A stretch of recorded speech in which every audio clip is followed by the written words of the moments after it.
कि आज जो दिव्य उपहार परम पूज्य भाई श्री संतोष सागर जी महाराज ने हमें प्रदान किया है, हम उसको निश्चित रूप से पढ़ेंगे, क्योंकि ये वो संदेश है जो भगवान कृष्ण ने अपने प्रिय सखा अर्जुन को महाभारत के भीषण युद्ध में सुनाया था, जहां पर तलवारें चल रही थी, रक्तपात हो रहा था, लाशें बिछ रही थी। वहां पर अर्जुन ने अपने मित्र के संदेश को आत्मसात किया और अपने परम लक्ष्य को, अपने विजय को प्राप्त किया और अधर्म पर धर्म की विजय हुई। ठीक उसी तरह से गीता को हम पढ़ेंगे, निश्चित रूप से अपने लक्ष्य को प्राप्त करेंगे, माता पिता गुरुजनों के प्रति श्रद्धा रखेंगे और समाज और राष्ट्र की सेवा करेंगे। ऐसे संकल्प के साथ ही गीता हमें अपने बैग में रखनी है। जगह लगे भारत माता की। मां शारदा को नमन, मां भारती को नमन। हम सबके सामने विराजमान राष्ट्र के युवा संत परम पूज्य भाई श्री संतोष सागर जी महाराज के पावन श्री चरणों में नमन। आदरणीय भीम सिंह जी चंपावत जी को नमन। यहाँ के हमारे साथ पधारे आदरणीय पवन जी, हम आदरणीय राजेंद्र जी, सभी शिक्षकगण और राष्ट्र के युवा प्यारे छात्र छात्राओं सभी को नमन। परम सौभाग्य की बात है कि आज आपके इस विद्यालय में, जिसका नाम बड़ा सुंदर है, कात्यायनी उच्च माध्यमिक विद्यालय, माँ भगवती माँ शारदा का नाम ही है कात्यायनी। ऐसे विद्यालय में आकर बहुत प्रसन्नता हो रही है और आप सबके लिए बड़े गौरव की बात है, बड़ी खुशी की बात है कि युवा संत आपके विद्यालय में पधारे हैं, आपके इस कात्यायनी उच्च माध्यमिक विद्यालय में आए हैं। तो मैं आप सबसे निवेदन करूंगा, आधे घंटे 40 मिनट का एक सत्र है जो आपके जीवन में एक नई ऊर्जा पैदा कर सकता है, आपको वो दिशा बता सकता है जिससे आपका जीवन बदल जाएगा और जो कुछ आप प्राप्त करना चाहते हैं वो सहजता से और आनंद से प्राप्त करेंगे। तो अधिक वक्त नहीं लेते हुए पूज्य भाई श्री संतोष सागर जी महाराज के पावन श्री चरणों में नमन करते हुए आपसे प्रार्थना करता हूँ कि राष्ट्र की युवा पीढ़ी जो आपके सामने बैठी है उनको अपने सुंदर स्वर्णिम प्रेरणादायी प्रवचनों से लाभान्वित करें। परम पूज्य भाई श्री संतोष सागर जी महाराज। बोलिए भारत माता की। आवाज नहीं आई आपकी। बोलो भारत माता की। लड़कों का पलड़ा भारी है, एक बार पुनः बोले भारत माता की। अभी भी लड़के ही भारी है, एक बार और ट्राई करें। बोलो भारत माता की। अभी भी लड़के भारी। चलिए, आदरणीय चंपावत साहब, सभी विशिष्ट अतिथि, सभी शिक्षकगण और मेरे सामने विराजमान सभी मेरे बहन भाई, आप सभी को मेरा प्रणाम। आधे घंटे मैं आप लोगों का सर खाने वाला हूं, तो आप बड़े ध्यानपूर्वक आधे घंटे का ये सत्र सुने और ये आधा घंटा आपके लिए बहुत ही उपयोगी हो सकता है। और ये आधे घंटे का मेरा सत्र उन युवाओं और बालकों के लिए है जो अपने जीवन में सफल होना चाहते हैं, आगे बढ़ना चाहते हैं, कुछ बनना चाहते हैं और अपने आप को एक ऊंचे पद पर देखना चाहते हैं। तो जो सफल होना चाहता है, मेरा ये सत्र आधे घंटे का उन्हीं के लिए। तो मैं जानना चाहूँगा 12th के स्टूडेंट कहाँ कहाँ बैठे हैं? 12th वाले बॉयज़ पीछे बैठे हैं, गर्ल्स 11th, आप 11th में, 10th कहाँ है?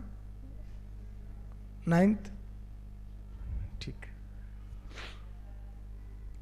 तो ये आधे घंटे का सत्र आप बिल्कुल ध्यान से सुनेंगे, क्योंकि इस दुनिया में सबसे बड़ा वेलफेयर अगर कुछ है तो वो है एक अच्छा विचार। आपके जीवन को कोई बदल सकता है तो वो है एक अच्छी बात। एक अच्छी बात अगर जीवन को छू जाए, लग जाए, तो जीवन में क्रांति हो सकती है, जीवन पूर्ण तरीके से बदल सकता है। तो आज बहुत सारी ऐसी बातों को सर्वांगीण विकास, शारीरिक, बौद्धिक, आध्यात्मिक, भौतिक, सर्वांगीण विकास हमें अपना करना है। आज आप देखोगे YouTube के माध्यम से, टेलीविजनों के माध्यम से बहुत सारे ऐसे शो होते हैं जिसमें पर्सनैलिटी डेवलपमेंट के कोर्स कराए जाते हैं। आपको कैसे बोलना, कैसे चलना, कैसे खाना, कैसे पीना, कैसे रहना, सारी चीज़ें सिखाई जाती है कि आप अपने आप की पर्सनैलिटी को कैसे डेवलप कर सकते हो।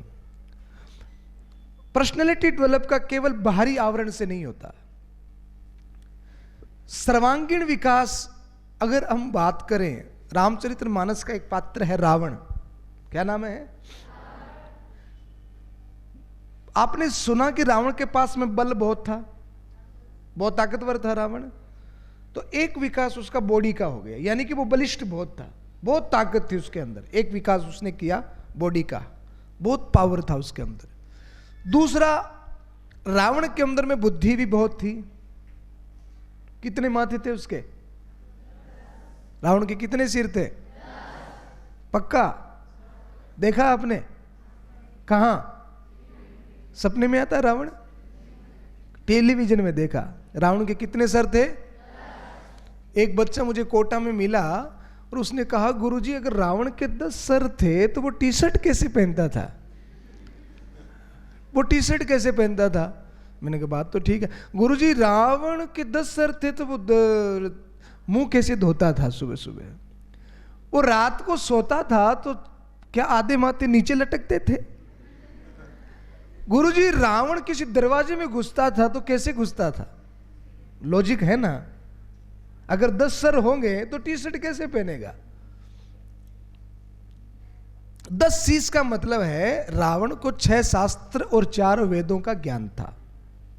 6 शास्त्र और 4 वेदों का ज्ञान था, मतलब वो बहुत ज्यादा बुद्धिमान था। और कोई बहुत ज्यादा बुद्धिमान होता तो हम कहते भी है कि यार कितनी खोपड़ी है इसके पास, कितना दिमाग है इसके पास में। रावण के 10 शीश का मतलब ये नहीं कि उसके 10 खोपड़ियां थी। 10 शीश का मतलब है रावण बहुत बुद्धिमान था। तो उसका बौद्धिक विकास भी हुआ, शारीरिक विकास भी रावण का हुआ। फिर भी रावण हार गया, फिर भी वो फेलियर हो गया। क्यों? क्योंकि उसका सर्वांगीण विकास नहीं हुआ था। आप आजकल बच्चे, युवा पर्सनैलिटी डेवलपमेंट को सिर्फ इतना समझ लेते हैं कि हमारी बॉडी अच्छी हो जाए, हमें इंग्लिश आ जाए, हमारी कटिंग अच्छी हो जाए, ब्रांडेड शूज और ब्रांडेड कपड़े मिल जाए तो हमारा बहुत ज़्यादा पर्सनैलिटी डेवलप हो जाएगी। ऐसा नहीं होता है। सर्वांगीण विकास में, पर्सनैलिटी डेवलपमेंट में सर्वप्रथम आपको आध्यात्मिक, आत्मिक और व्यवहारिक ज्ञान होना जरूरी है। आप कितनी भाषाएं जानते हैं, आपको दुनिया भर का कितना नॉलेज है, ये एक अलग विषय है। पर आप स्वयं को कितना जानते हैं और कौन सी परिस्थिति का सॉल्यूशन आप कैसे करते हैं, किस परिस्थिति में आपका दिमाग कितना काम करता, आपका आत्मिक विकास हुआ कि नहीं हुआ। कई बार शरीर में बहुत ज्यादा कमजोर दिखने वाला आदमी अंदर से बहुत मजबूत होता है ना। और कई बार शरीर से बड़ा बलिष्ठ दिखने वाला व्यक्ति भीम के जैसा, पर अंदर से भिग्गी बिल्ली होता है। आत्मिक विकास, सर्वांगीण विकास। आपने 10-20 हजार रुपए का अपन मोबाइल लाते हैं तो उस 10-20 हजार रुपए के मोबाइल के साथ में एक बुक भी आती है ना, छोटी सी आती, क्या बोलते हैं उसको? कोई भी इलेक्ट्रॉनिक आइटम लाते हो तो एक बुक आती है उसके साथ में, क्या बोलते हैं उसको? Manual, user book, guide book, कुछ भी कह सकते हैं। तो वो मैनुअल, उस मैनुअल में आपको 3 चीजें दी होती है। जिस प्रोडक्ट आपने 20 हजार रुपए का मोबाइल लिया और 20 हजार रुपए के मोबाइल के साथ में एक मैनुअल बुक आपको मिली, तो उसमें 3 चीजें आपको वो दिखाती है। उस मैनुअल बुक में सबसे पहले, यूज दिस प्रोडक्ट। आपको जो आइटम जो आप लेकर के आए हैं, आप उसका यूज कैसे कर सकते हैं, सबसे पहले ये चीज होती है कि इस प्रोडक्ट को आपको यूज कैसे करना है। दूसरी चीज उसमें ये होती है आप उसको अपग्रेड कैसे कर सकते हैं। और तीसरी चीज उसमें होती है एरर क्लीनर। समझ में आ रही है बात? उसमें कोई समस्या आ जाए, कोई एरर आ जाए तो उस एरर को आप कैसे ठीक कर सकते हैं। ये 3 चीजें उस बुक में दी होती है। तो मैं आप लोगों से जानना चाहूंगा, जब 10-20 हजार रुपए के साथ में एक मैनुअल आता है, तो भगवान ने जब हमको बनाया होगा, तो क्या परमात्मा ने, भगवान ने हमको कोई मैनुअल नहीं दिया होगा? कोई मैनुअल तो दिया होगा ना, कि हम अपने आप का यूज कैसे करें, हम अपने समय का यूज कैसे करें। हर एक व्यक्ति के पास, दुनिया का सफल से सफल आदमी और दुनिया का कमजोर से कमजोर आदमी, सबके पास में समय एक जितना ही होता है। दिन में 12 घंटे ही सबको मिलते हैं। ऐसा नहीं कि आपको 15 घंटे मिले और उनको 11 घंटे मिले, सबको बराबर समय मिलता है। बात यह है कि हम अपने समय का यूज कैसे करते हैं।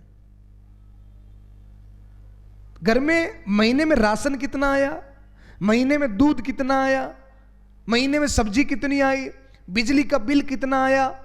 हमारे पेरेंट्स हिसाब करते हैं कि नहीं करते? सब चीजों का हिसाब होता है कि नहीं भाई? बॉयज, लड़के बोल क्यों नहीं रहे? होता है ना। थोड़ी इसको हिलाते रहो, ये अकड़ जाती है, वरना थोड़ा हिलाओ। होता है कि नहीं होता? हर चीज का हिसाब होता है कि इतने का राशन आया, इतने का दूध आया, इतने की सब्जी आई।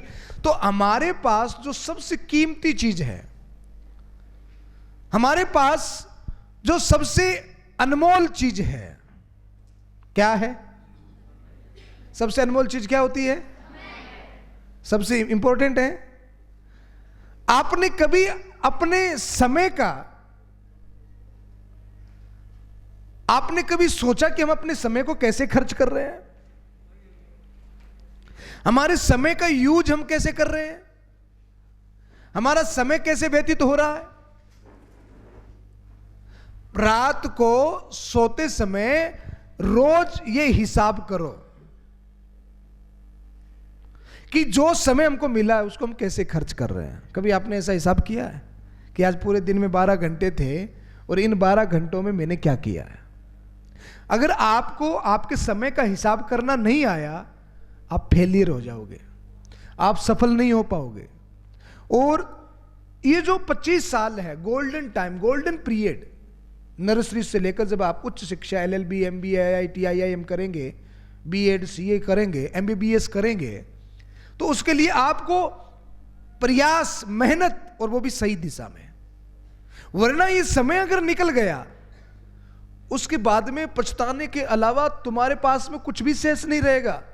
और इन 25 सालों की जिस व्यक्ति ने, बालक ने कदर नहीं की, अगले 75 साल केवल रोने में, दुखी, जीवन केवल संघर्षों में व्यतीत होगा। तो सबसे इंपॉर्टेंट बात है कि इन 25 सालों को यूज दिस, अपने आप का, मैं खुद का यूज कैसे करूं, समय का यूज कैसे करूं। रोज हिसाब करो कि आज मेरे पास में 12 घंटे थे और इन 12 घंटों में आज मैंने क्या क्या किया। सबसे पहली चीज है अपने आप को समय का हिसाब करना सीखो कि मैंने, आज मैं 17 साल का हो गया, मैं 18 साल का हो गया, मैं 19 साल का हो गया। 17 साल के 18 साल के बच्चे, कोई कहीं खेल में ओलंपिक ला रहा है, कोई कहीं गोल्ड मेडल ला रहा है, कोई कौन बनेगा करोड़पति में जा रहा है। अभी तो मैंने एक इंटरव्यू पढ़ा, 13 साल का बच्चा 50 करोड़ की कंपनी चला रहा है। हम 13 साल के हो गए, हम 15 साल के हो गए, मैं 18 साल का हो गया। और इन 18 साल में मैंने क्या किया, मैंने क्या सीखा? केवल स्कूल जाता हूं, टीचर ने पढ़ाया, उतना होमवर्क कर लिया, फिर किताबें रख दी। इसके अलावा क्या मैं कुछ और सीख रहा हूं? क्या मैं दुनिया का कोई और नॉलेज ले रहा हूं? क्या मैं मल्टी टैलेंटेड बनने का प्रयास कर रहा हूं? इस उम्र तक हमको कई भाषाओं का ज्ञान हो जाना चाहिए। हमें संस्कृत भी आनी चाहिए, हमें अंग्रेजी भी आनी चाहिए, हमें हिंदी भी आनी चाहिए, हमें खेलना कूदना भी आना चाहिए, हमें तैरना भी आना चाहिए, हमें संगीत में भी रुचि होनी चाहिए, हमें पेंटिंग भी आनी चाहिए, हमें बहुत सारा हुनर हमारे अंदर में होना चाहिए। मैं अक्सर एक बात युवाओं से कहता हूं, इसी भारत में आज के वर्तमान समय में आपको हजारों युवा, हजारों जवान ऐसे मिलेंगे जो 15-20 हजार की नौकरी के लिए मारे मारे फिरते हैं। सत्य कह रहा हूं। उनको यह चिंता होती है कि हमारा घर कैसे चलेगा। 15-20 हजार रुपए की नौकरी मिल जाए तो घर में दाल चीनी आटा आ जाए, इतनी सी चिंता है। और इसी भारत में वर्तमान समय में ऐसे युवा भी हैं जिनको यूरोपियन बड़ी बड़ी कंट्रीज की बड़ी बड़ी कंपनियां पीछे पीछे पैकेज लेकर के घूम रही है। आप ले लो हमसे 10 करोड़, 20 करोड़, 50 करोड़, होता है कि नहीं होता? बड़ी बड़ी कंपनियां पैकेज लेकर के घूम रही है, प्लीज आप हमारी कंपनी में आ जाओ। हमारे भारत के सुंदर पिचई, नाम सुना है? नाम नहीं सुना? किसी ने नहीं सुना? सुंदर पिचई का नाम नहीं सुना? लड़कों ने भी नहीं सुना? आज गूगल जाकर के सर्च कर लेना। मेरे हिसाब से उनके महीने की सैलरी होगी लगभग 100 करोड़ के आसपास। जिंदगी में नहीं कमा सकता आदमी। इसी भारत का बच्चा है वो। ये वैल्यू अपने उन्होंने बनाई है। आपको अपनी वैल्यू डिसाइड करना है कि मुझे किस लेवल तक पहुंचना है, और उसके लिए सर्वांगीण विकास यानी कि बौद्धिक विकास, शारीरिक विकास और आध्यात्मिक विकास, आत्मिक विकास जिसको कहते हैं, और इसके लिए बहुत मेहनत करनी पड़ती है। तो सबसे पहली चीज क्या है? अपने समय का, टाइमिंग का यूज करना आप सीखें। एक एक मिनट, एक एक घड़ी आपकी जो व्यतीत हो रही है लौट करके नहीं आती है। समय सबसे कीमती चीज है, और ये समय आपके पास जो 25 वर्ष का है, अगर ये आपका चला गया बेकार तो आगे आपको बड़ा संघर्ष करना पड़ेगा। तो सबसे पहले किसकी कीमत करना सीखें? समय की, उसकी कदर करना हम सीखें। पहली चीज है अपने आप को यूज कैसा करना। मुझे अपना समय कहां व्यतीत करना है? मुझे ज्यादा समय मोबाइल में लगाना है कि पढ़ने में लगाना है? लुक्स में लगाना है कि बुक्स में लगाना है? कई कई लड़के कांच के आगे आधे घंटा यूं करते रहते हैं, आधा घंटा बिता दिया कांच के आगे। और लड़कियों तो फैशन। और अभी हरियाणा में एक बच्ची मुझे मिली, इतने इतने बाल उसने करा लिए। मैंने कहा बेटा बाल क्यों कटा लिए? बोले मैं गुरुजी कुश्ती की तैयारी कर रहा हूँ, मैं रेसलिंग में जाना चाहती हूँ, और मेरे बालों में मेरा आधा 1 घंटा खराब हो जाता, तो मैंने बाल ही कटवा दी, क्योंकि मेरा एक लक्ष्य है, मेरा एक गोल है, मुझे वहां तक पहुंचना है, और मेरे गोल में, मेरे लक्ष्य में जो कि बीच में आ रहा है मैंने उसको हटा दिया। मेरा लक्ष्य केवल एक है, समय का सदुपयोग करना सीखें। समय चला गया, लौट करके किसी भी कीमत पर नहीं आ सकता है, तो उसकी कदर करना हम सीखें, पहली चीज। दूसरी, अपने आप को अपग्रेड करें। अपग्रेड का मतलब होता है अपने आप को इस काबिल बनाए, बहुत सारी चीजें, बहुत सारा अचीवमेंट हम करें, बहुत सारी सक्सेस अगर हमको चाहिए तो बहुत सारी सक्सेस के लिए बहुत सारी मेहनत भी करनी पड़ती है। तो दुनिया भर का नॉलेज हो हमको, आध्यात्मिक, भौतिक, वैज्ञानिक, हर प्रकार का नॉलेज, अपने आप को अपग्रेड करते रहे, बहुत सारा सीखते रहे। और तीसरी चीज मैंने क्या बताई मैनुअल में? तीसरी चीज क्या होती है?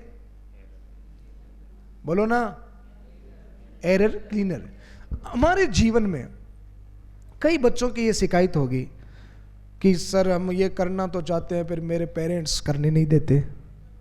सर हम ये करना तो चाहते हैं पर मैं तो दिमाग से बड़ा कमज़ोर, मुझे याद नहीं होता। सर मेरी स्कूल अच्छी नहीं है, मेरे पेरेंट्स अच्छे नहीं है, मेरे ये अच्छे नहीं है, मुझे वो सुविधा नहीं मिली, मुझे ट्यूशन नहीं मिली, मुझे अच्छी किताबें नहीं मिली, ये नहीं मिला, मेरे पास समय नहीं है, मैं तो बहुत गरीब हूँ, मेरे पिताजी के पास में इतना पैसा नहीं है, मेरे तो घर में बड़ी टेंशन है, ये वो फलाना डिमका पूछड़ा, इतनी नौटंकी होती है। सफल होने वाले व्यक्ति के जीवन में ये सारी कुछ भी बातें नहीं होती हैं। अभी हमारे वर्तमान में भारत के राष्ट्रपति कौन है? द्रौपदी मुर्मू है ना। कहां से आती है पता है? कर्नाटका के एक छोटे से गांव से, छोटे से गांव से, एकदम ग्रामीण देहात विलेज से, एकदम गरीब परिवार से। और उस देवी ने अपनी मेहनत, अपनी लगन से आज भारत में उच्चतम पद कोई है तो वो राष्ट्रपति पद है, भारत का प्रथम नागरिक होता है। यानी कि जीरो से निकल करके आज वो हीरो बन गई। उनको भी अच्छी स्कूल नहीं मिली, अच्छा घर उनके पास में नहीं था, माता पिता बहुत गरीब थे, पर फिर भी वो अपनी मेहनत से उधार की किताबें ला करके अपनी मेहनत से पढ़ लिख करके कहां पहुंच गई? आज राष्ट्रपति पद पर है। ये योग्यता, ये क्षमता, ये विशेषता, ये ऊर्जा हम सबके अंदर में है। मैं एक कहानी बच्चों को अक्सर सुनाया करता हूं। एक स्कूल में एक बार एक गुब्बारा बेचने वाला आ गया। कौन आ गया? तो एक छोटी सी 7 साल की बच्ची ने गुब्बारा बेचने वाले से पूछा कि सर ये गुब्बारे उड़ते हैं? गुब्बारे वाले ने कहा हाँ बेटा उड़ता है। सर ये पिंक वाला, बोले ये भी उड़ता है। सर ये रेड वाला, बोले ये भी उड़ता है। सर ये येलो वाला, बोले ये भी उड़ता है। सर ये ब्लैक वाला। गुब्बारे वाले ने कहा बेटे सारे के सारे गुब्बारे उड़ते हैं, गुब्बारे के उड़ने में कलर्स का कोई रोल, किसका रोल है? गुब्बारा किससे उड़ता है? हवा से उड़ता है ना, कि कलर से उड़ता है? कि भाई लाल वाला ज्यादा ऊपर जाएगा, पीला वाला और ऊपर जाएगा, ऐसा होता है क्या? ज्यादा ऊपर कौन जाता है? जिसके अंदर में जितनी हवा होती है। आपका स्कूल, आपके पेरेंट्स, आपकी किताबें, आपका ड्रेस कोड, आपकी वैन, ये सब कलर्स है। इससे कोई फर्क नहीं पड़ता। फर्क इसमें पड़ता है कि आपके अंदर में ऊर्जा कितनी है, आपके अंदर में हिम्मत कितनी है, आपके अंदर में काबिलियत कितनी है, आप अपने आप को किस ऊंचाई पर देखना चाहते हैं और उसके लिए आप उतना प्रयास कर रहे हैं कि नहीं कर रहे हैं। उतना प्रयास हमको करना होता है, और प्रयास अगर किया जाए निरंतर जिस चीज को पाने के लिए, प्रकृति का नियम है वो चीज प्रकृति को आपको देनी ही पड़ेगी, अगर निरंतर आप उसके लिए प्रयासरत हो। आज एक मुझे बहुत सुंदर कहानी याद आ रही है, मैं आपको सुनाता हूं। आपने कभी महाभारत का एक राक्षस है, नाम था उसका जरासंध, सुना आपने? जरासंध का नाम, राक्षस था वो, पर सीखने वाला तो कहीं से भी सीख सकता है। तो जरासंध से एक बात हम सीखें। जरासंध का युद्ध किसके साथ हुआ? बोलो, हैं?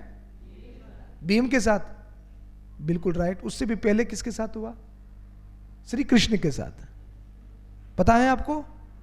श्री कृष्ण के साथ में जरासंध का युद्ध हुआ, और कितनी बार हुआ? नहीं पता होगा, कि पता है किसी को? 17 बार। कितनी बार हुआ? 17 बार। तो जरासंध से आप 2 बातें सीखना। सबसे पहले उसने युद्ध करने के लिए कंपीटिटर किसको चुना? श्री कृष्ण को चुना ना। यानी कि जीवन में लक्ष्य छोटा मत लेना, लक्ष्य बड़ा लेना। आज मैं जरासंध की कहानी इसलिए सुना रहा हूं क्योंकि उसने कंपीटिटर किसको चुना? कृष्ण को चुना। जरासंध ने सोचा कि साला हार भी गए तो भी बदनामी नहीं है, क्योंकि इतने बड़े आदमी के साथ में पंगा लिया है। यानी कि लक्ष्य बड़ा हो और सुंदर हो, 2 चीजें ध्यान में रखना। हमारे गुरुदेव सदा कहते थे कि आसमान का लक्ष्य रखोगे तो पेड़ की जितनी ऊंचाई पक्की मिलेगी, पर लक्ष्य ही पेड़ है तो फिर आसमान को छूने का तो सपना ही नहीं है।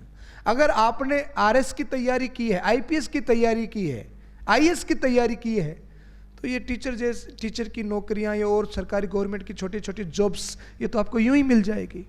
समझ में आ रही है बात? अगर आपने लक्ष्य ही छोटा लिया है तो आप छोटे रह जाओगे, आप अपने आप का ही अपमान कर दोगे। तो लक्ष्य सदैव कैसा होना चाहिए? बड़ा होना चाहिए। अगर उसमें फेलियर भी हो गए तो छोटी छोटी जो सुविधाएं हैं वो तो मिल ही जाएगी। लक्ष्य हमेशा बड़ा हो। आज जरासंध की स्टोरी हम इसलिए सुन रहे हैं कि वो उसका कॉम्पिटिटर श्री कृष्ण थे।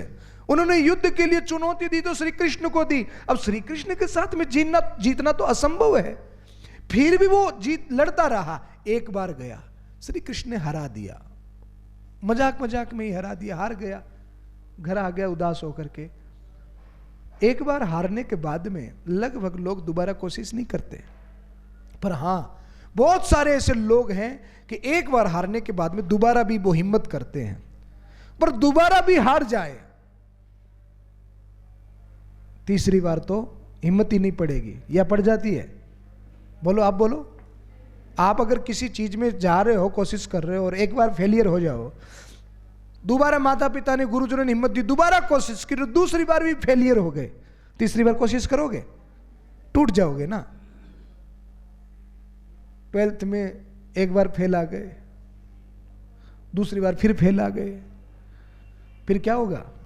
टेंशन होगी कि नहीं? डिप्रेशन होगा। पर कितने लोग हैं जो तीसरी बार भी कोशिश करें और उसी विषय में अगर 5 बार फेल हो जाए तो मुझे लगता है कहीं तो पंखे से लटक जाए, कहीं घर छोड़ जाए, डिप्रेशन में आ जाए। आजकल के बच्चों की यही तो कंडीशन हो रही है, क्योंकि हिम्मत नहीं है, आत्मबल नहीं है। पर जरासंध कितनी बार हारा? 17 बार हारा, और 17 बार हारने के बाद में भी उसने अपनी हिम्मत नहीं छोड़ी, लड़ता रहा लड़ता रहा लड़ता रहा। श्री कृष्ण ने भी देखा इतना संघर्ष कोई कर सकता है क्या, इतनी हिम्मत किसी में हो सकती है क्या? 17 बार हार गया फिर भी आ गया, अरे इसकी हिम्मत को तो नमस्कार है। तो श्री कृष्ण को भी दया आ गई, अरे इसको तो जिताना पड़ेगा, इतना हिम्मती व्यक्ति तो दुनिया में कोई है ही नहीं। तो 18वीं बार जब जरासंध आया तो श्री कृष्ण मैदान छोड़ करके भाग गए, और उनका नाम क्या पड़ा? रणछोड़ नाम पड़ा। तो उन्होंने भी कृपा कर दी कि यार इतनी हिम्मत, इतना कोशिश कर रहा है, अब तो इसको जिता देना चाहिए। और कृष्ण ने उसको जिता दिया। और उसी दिन से एक कहावत चल पड़ी हमारे भारतवर्ष में कि कोशिश करने वालों की कभी हार नहीं होती, और कोशिश करने वाला भगवान को भी हरा सकता है। तो हमें सबसे पहली चीज है अपने समय का सदुपयोग करना। करेंगे कि नहीं करेंगे? उसका रोज रात में सोते समय उसका हिसाब करो कि आज हमने 12 घंटे में क्या किया। दूसरा, अपने आप को अपग्रेड करें। बहुत सारी चीजों को सीखना है, बहुत सारी भाषाओं को सीखना है, बहुत सारा नॉलेज हमको लेना, आध्यात्मिक नॉलेज भी हो, वैज्ञानिक नॉलेज भी हो, हमें हर प्रकार की चीजों को सीखना है, हमें नॉलेज लेना दुनिया भर का, अपने आप को अपग्रेड करना है, अपने आप को यूजफुल बनाना है कि हर चीज में आपका यूज हो सके, आप यूजफुल हो। हर आदमी को आपकी आवश्यकता हो कि नहीं यार ये बहुत टैलेंटेड बंदा है, इसके पास में बहुत दिमाग है। और तीसरा, अपने जीवन में चुनौतियों से, एरर से लड़ने की क्षमता हमारे अंदर हो। शारीरिक बल से भी ज्यादा महत्वपूर्ण होता है मानसिक बल, शारीरिक बल से भी ज्यादा महत्वपूर्ण होता है आत्मिक बल, शारीरिक बल से भी ज्यादा होता है मनोबल। आप नर्सरी से लेकर LLB MBA करेंगे, कितनी किताबें पढ़नी पड़ेगी आपको? हजारों किताबें पढ़नी पड़ेगी। और उन हजारों किताबों से क्या होगा? बौद्धिक बल बढ़ेगा। हमारे ये परमेश्वर जी सुबह से लेकर शाम तक दुनिया भर के झमेले लेकर के रखते हैं, इसका भी कर दूं, उसका भी कर दूं, इसका मल्टी टैलेंटेड है, पूरे दिन मेहनत करते हैं। अब ये जिस कुर्सी के ऊपर बैठे इसकी कितनी टांगे हैं? अभी एक टांग में निकाल दूं तो कुर्सी का क्या होगा? हैं? और सर का क्या होगा? गिर जाएंगे। आपको अच्छा लगेगा? नहीं लगेगा ना। तो आपके जितने सर गुरुजन यहां पर खड़े हैं ना, आप अगर फेलियर हो जाएंगे, गिर जाएंगे, तो आपके सर को भी अच्छा नहीं लगेगा। एक कुर्सी की जैसे 4 टांगों पे कुर्सी टिकी है, हमारे जीवन को भी एक सफल आयाम देने के लिए, मजबूती देने के लिए, कि हम भी जीवन में कभी गिरे न, तो कितनी टांगे चाहिए? 4 टांगे चाहिए। ये 4 टांगों को आपने समझ लिया ना तो काम बन जाएगा। सबसे पहली टांग, उसको कहते हैं बुद्धि बल। क्या कहते हैं? कुर्सी की पहली टांग क्या है? यानी कि आप नर्सरी से लेकर के हजारों किताबें पढ़ेंगे तो दुनिया भर का आपको नॉलेज हो जाएगा, आपकी बुद्धि तेज हो जाएगी। जरूरी है कि नहीं है? दूसरी टांग ये है बाहुबल। क्या है? अभी आप युवा हैं, कितने बच्चे हैं जो रोज व्यायाम करते हैं? 2 लड़कों का हाथ ऊपर हुआ है, अभी करते हैं। अच्छा, आप में से पापा की परी कौन कौन है? हैं? आप व्यायाम नहीं करते? क्यों नहीं करते? लड़कों में से सिर्फ 2 के हाथ ऊपर हुए, हद है गई। अरे आप युवा हो, अभी आपके अंदर में इतना बल होना चाहिए, इतनी पर्सनैलिटी, इतनी बॉडी आपकी होनी चाहिए, इतनी ताकत, इतनी पावर आपके अंदर में होनी चाहिए कि सामने एक बार तो लोहे की दीवार हो तो भी सिर भिड़ा ले। इतनी पावर आपके अंदर में होनी चाहिए। मम्मी दूध का गिलास ले लिए पीछे पीछे घूम रही है, खाने के लिए कह रही है, ऐसा नहीं है।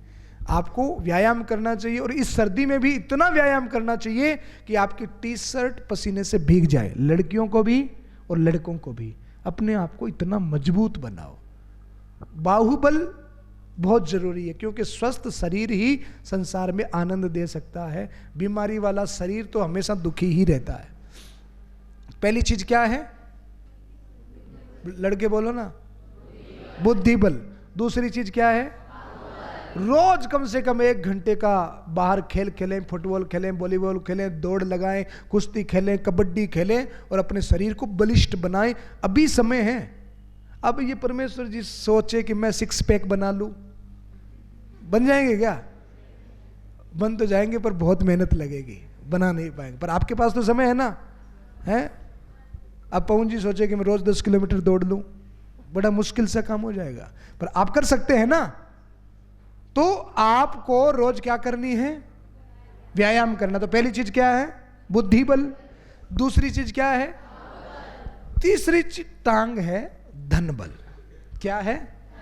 हमारे भारत के एक बहुत बड़े विद्वान हुए, नाम था चाणक्य। क्या नाम था? सुना है ना नाम? उन्होंने कहा कि कोई आदमी गरीबी में जन्म लेता है, ये उसका दोष नहीं है, पर कोई आदमी गरीबी में मर जाए, ये उसका महान दोष है। और हमें धनाढ्य बनना है, हमें अर्थ कमाना है, पर अर्थ कमाना है नीति से और ईमानदारी से, अपनी वैल्यू बढ़ा करके, चोरी छल कपट करके नहीं। तो धन कमाना है। तो तीसरी टांग क्या है? धन की। पहली, दूसरी, तीसरी, और ये चौथी टांग क्या है? कौन बताएगा? अच्छा, एक प्रश्न कर लूं मैं आपसे, फास्टली जवाब देंगे आप? मुझे आपका आईक्यू लेवल भी पता पड़ जाएगा, आपकी पढ़ाई कैसी हो रही है वो भी पता पड़ जाएगा, पर उसका जवाब फास्टली देना है।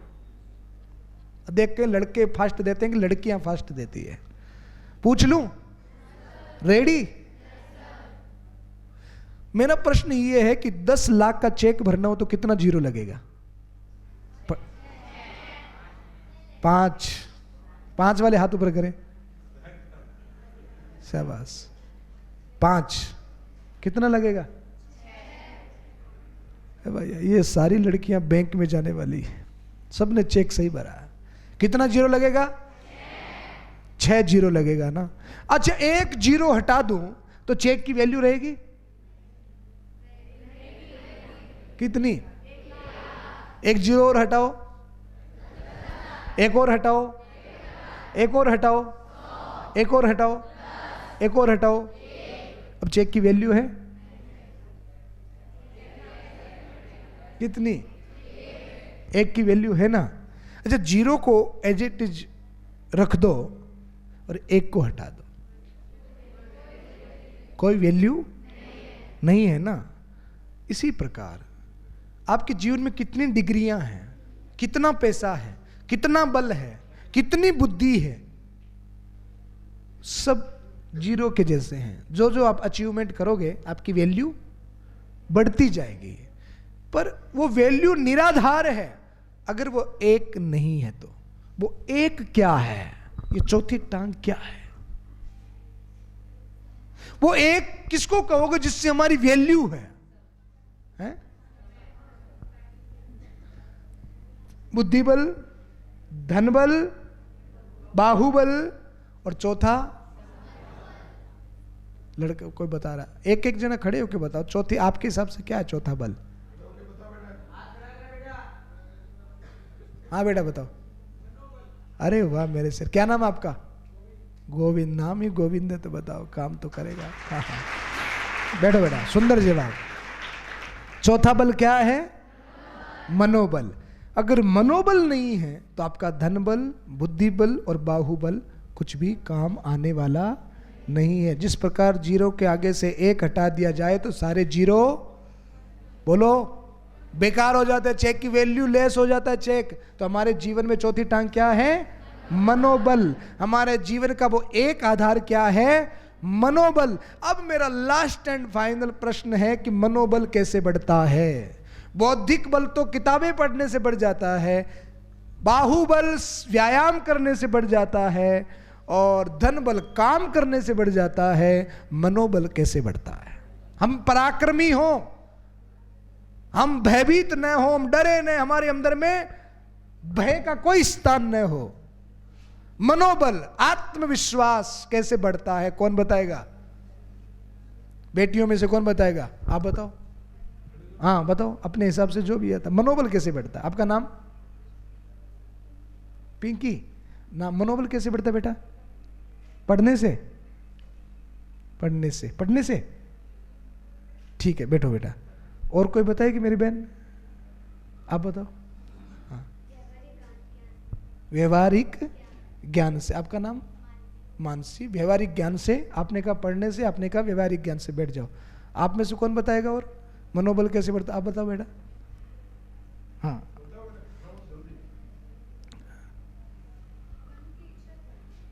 मन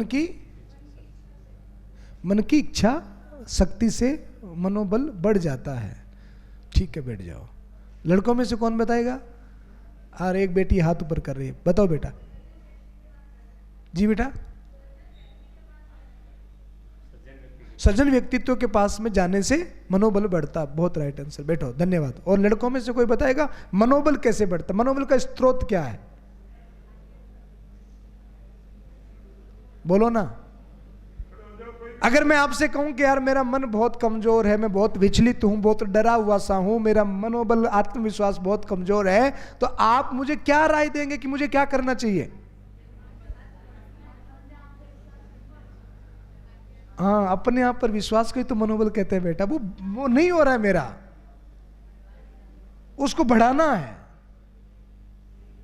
मैं अपने आप पे विश्वास नहीं कर पा रहा हूं, मैं बहुत डरा हुआ, बहुत भयभीत, बहुत कमजोर सा आदमी हूं, तो मुझे मनोबल बढ़ाना है, मुझे आत्मविश्वास बढ़ाना है। तो आपसे मैं राय मांग रहा हूं, मुझे क्या करना चाहिए? खुद बताओ। हाँ बेटा, हाँ बताओ। आत्मविश्वास को ही मनोबल कहते हैं ना बेटा। वो नहीं हो रहा है। हाँ बेटा बताओ जी। आध्यात्मिक बल। हाँ, मनोबल, आध्यात्मिक बल, वो अध्यात्म से आएगा, यूं कहना चाह रहे हैं आप? जी बैठो। चलो ठीक है, बैठो। मनोबल का स्रोत है, जो आपने जितनी चीजें बताई वो सारे उसके अंग हैं। मनोबल का स्रोत है हम पॉजिटिव लोगों के पास में बैठें और पॉजिटिव किताबें पढ़ें। पॉजिटिव सोच के लिए पॉजिटिव बातें सुननी पड़ती है, पॉजिटिव किताबें पढ़नी पड़ती है, पॉजिटिव लोगों के पास, जो जीवन में सफल लोग हैं, उन लोगों की संगति करनी पड़ती है। जैसे एक बहन ने कहा कि अच्छे लोगों के साथ में बैठना, सज्जन लोगों के साथ में बैठना, अच्छे लोगों की संगति करना, अच्छी किताबों की संगति करना। समझ में आ रही है? तो उससे क्या होगा? मनोबल बढ़ेगा। ये एक किताब, क्या नाम है इसका? श्रीमद् भगवत। किस किस के घर में है? सबके घर में होगी, कईयों ने देखा नहीं होगा, लाल कपड़े में बंद होगी। अच्छा, किसी ने पढ़ा है आज तक गीता को? जितने बच्चे बैठे आप में से किसी ने भगवत गीता को पढ़ा है आज तक? कोई है आप में से जो एक आध श्लोक सुना सके गीता का मुझे? देखो, आत्मविश्वास तो सबसे पहला यही पता पड़ रहा है। मुझे पता है कई बच्चों को गीता के श्लोक आते, पर उनके अंदर में इतनी सी भी हिम्मत नहीं है कि वो खड़े होकर बोल सके कि हाँ मुझे एक श्लोक आता है या 2 श्लोक आते हैं। कोई है? यदा यदा ही धर्मस्य,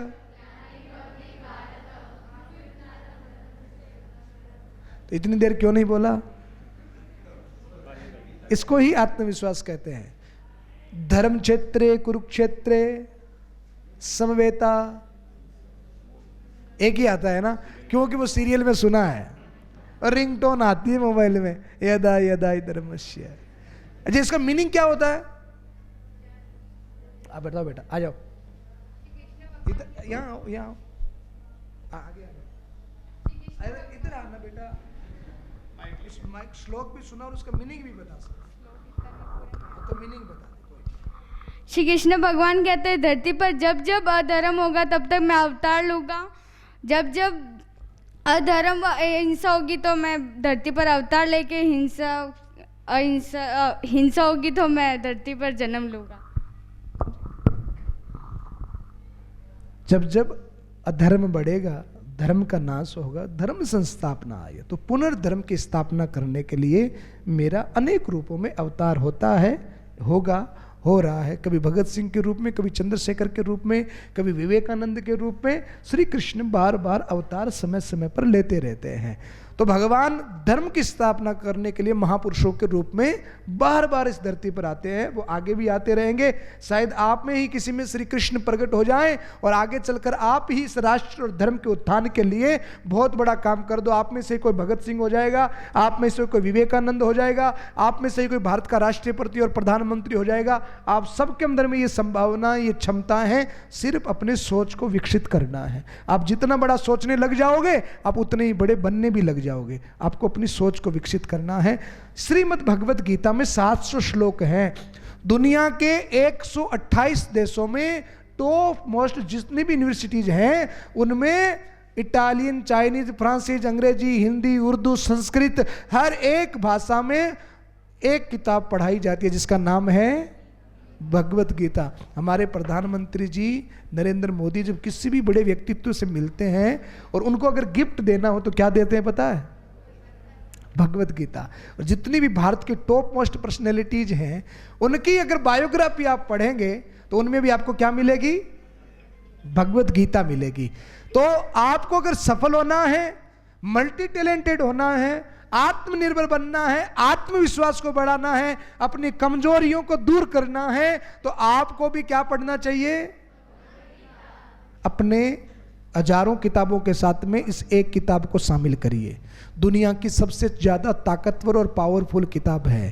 तो अगर ये किताब आज मैं आपको गिफ्ट करूं मेरी तरफ से तो कौन कौन लेगा? देखा देखी में हाथ ऊपर नहीं करना है। जिसको लेना है और पढ़ना है और अपने आप को सफल बनाना है वही हाथ ऊपर करे। और जो अपने आप को सफल, कौन कौन है? पूरे हाथ ऊपर करो ना। यूं क्या होता है? पक्का सबको चाहिए? सबको चाहिए? पॉकेट में मिल रही है इसलिए? तो पढ़ने के लिए पक्का? अच्छा, ये तो नहीं होगा कि घर ले जा करके दादी से कहो दादी मैं क्या लाई हूं, ऐसा तो नहीं करोगे? इसको कहां रखोगे? हैं? कहां रखोगे? स्कूल बैग में? नहाए बिना नहाए, गाड़ी में, ट्रेवलिंग में, गार्डन में, छत पर, आंगन में, जहां मन करे, जब मन करे, इसको रोज पढ़ना है। पर एक बात बताऊं, लड़के बड़ी जल्दी बोर हो जाते हो। ये बड़ी बोरिंग है। इसका एक पन्ना खोलोगे ना तो धर्म क्षेत्र, कुरुक्षेत्र, यार क्या लिखा हुआ है, छोड़ो, नहीं पढ़ना। समझ में नहीं आती है, इंटरेस्टिंग नहीं है। और कोई भी चीज इंटरेस्टिंग कब नहीं होती है? जब हमारे समझ में, अपने समझ से ऊपर की चीज होती है तो हम कहते हैं बड़ी बोरिंग है। तो कोई चीज बोरिंग नहीं होती। अगर ये समझ में आने लग गई तो इससे ज्यादा इंटरेस्टिंग भी कुछ भी नहीं। अपने घर की दीवार पर लिख लेना कि जब तक इस भगवत गीता को मैं पूरी तरीके से समझ नहीं लूंगा, समझ नहीं लूंगी, तब तक मैं इसका पीछा छोड़ने वाली नहीं हूं। क्योंकि श्री कृष्ण का दिया हुआ सबसे अनमोल ज्ञान है। और जिसने इस किताब को चैलेंज के रूप में एक्सेप्ट करके समझ लिया, जान लिया, और कुछ जानने को शेष नहीं रह जाता। तो आप पढ़ेंगे? प्रॉमिस के लिए दोनों हाथ ऊपर खड़े करने पड़ेंगे। वाह, थैंक यू। नीचे करो। अच्छा, मैं 2 महीने के बाद पुणे आ रहा हूं पाली। तो 2 महीने के बाद मैं आप लोगों से मिलना चाहूंगा। आप लोग मुझसे मिलना चाहेंगे? पक्का? तो कब मिलेंगे? चंपावत जी, आ सकता हूं मैं 2 महीने बाद? पूछना जरूरी है ना भाई। तो कब मिल रहे हैं अपन? और किस पे चर्चा करेंगे? तैयारी करेंगे आप? अच्छा, आज मैंने आपसे कई सवाल किए। 2 महीने बाद जब हम मिले, आप गीता को पढ़ेंगे तो हजारों सवाल आपके मन में आएंगे। तो कम से कम कागज पेन लेकर के आपके 100 सवाल लिखना। कितने सवाल? अब की बार जब नेक्स्ट टाइम मैं आऊं तो आपके पास में 100 सवाल होने चाहिए मुझसे पूछने के लिए। पक्का? और 25 फरवरी से 5 मार्च हमारा लास्ट कार्यक्रम है जयपुर में। अभी तक मैंने 200 स्कूलों की विजिट की है और 2 लाख के करीबन बच्चों से मैं मिला हूं। तो जयपुर में 1 लाख बच्चे इकट्ठे होंगे पूरे राजस्थान भर से। तो मैं चंपावत जी से कहूंगा कि यहाँ से भी 150 बच्चों को जो गीता की अच्छी तैयारी करें उनको जयपुर लेकर के आए। आप जयपुर आना चाहेंगे? और जयपुर में 1 लाख बच्चों में गीता की प्रतियोगिता होगी। और मैं चाहता हूं कि पाली की कात्यायनी स्कूल के बच्चे उस 1 लाख बच्चों में 1 नंबर पर आए। तो आप अपने स्कूल को 1 नंबर पर लाना चाहेंगे? तो पूरे राजस्थान की स्कूलें वहां पर इकट्ठी होगी, तो वहां पर कात्यायनी स्कूल 1 नंबर पर आनी चाहिए। आप इतनी तैयारी करेंगे? तो हम पुणे कब मिल रहे हैं? किस पे चर्चा करेंगे? अच्छा, एक भी चीज और ध्यान रखना, कल जब आप स्कूल आओ और टीचर पूछें कि बेटा होमवर्क किया, बोले सर मैं तो गीता पढ़ रही थी। ऐसा नहीं करना है। आपको अपना होमवर्क, स्कूल का पढ़ाई पूरी करनी है। जो समय आप मोबाइल को देते हो, अन्य चीज़ों को देते हो, वो मोबाइल और व्यर्थ की चीज़ों को न दे करके रोज 15 मिनट काफ़ी होंगे। रोज 15 मिनट किसको देने हैं? रोज 2 श्लोक याद करोगे तो 2 महीने में तो पूरी गीता ही याद हो जाएगी। 15 मिनट रोज उसका मीनिंग समझोगे तो पूरा एकदम दिमाग खुल जाएगा। तो रोज पढ़ना है। आज ये गीता आपको गिफ्ट दे रहा हूं, आप इसको संभाल के रखना। 2 महीने के बाद मिलेंगे। जय हिंद, जय भारत।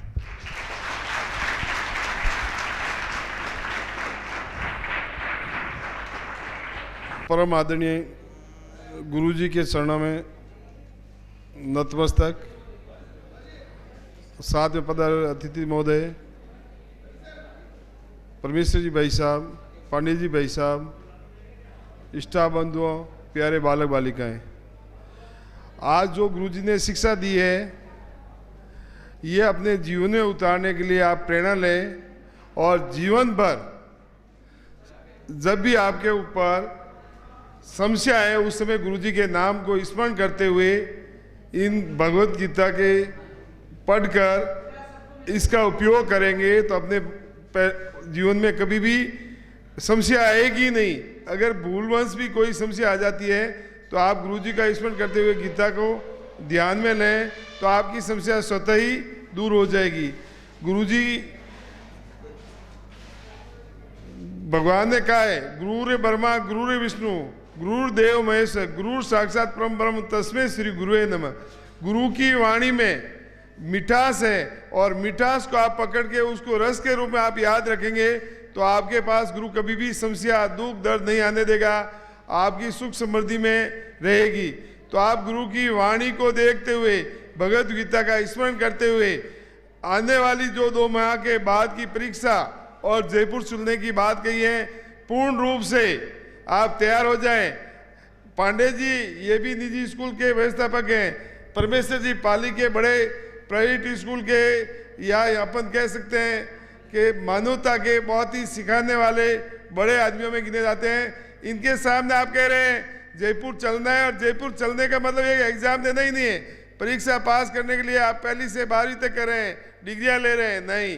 परीक्षा में ये कितने सफल बने, गीता के ज्ञान, भगवत गीता के ज्ञान में आप कितने सफल बने, ये परीक्षा अपने मनोबल से, मन की आत्मा से आपको परीक्षा देनी है। जयपुर परीक्षा एक लिखित होगी या व्यवहारिक हो सकती है, मगर आपके मनोबल और आपकी आत्मशक्ति के ऊपर आप स्वयं कितने सफल बनते हैं, ये भगवत गीता से प्रेरणा सीखनी है। और आगे बढ़ने के लिए आपको मनोबल बढ़े और भगवत गीता का हर वक्त आपके दिमाग में रहे कि भगवान इस प्रकार हमें शिक्षा देते हैं और भगवान का अनुसरण कष्ट पड़ने पर नहीं, सुख समृद्धि में याद करेंगे तो दुख भगवान आने भी नहीं देंगे। आपको दुख पड़े दिन टाइम अगरबत्ती करो, परीक्षा है उस दिन अगरबत्ती करते हैं तो भगवान मदद नहीं करेंगे।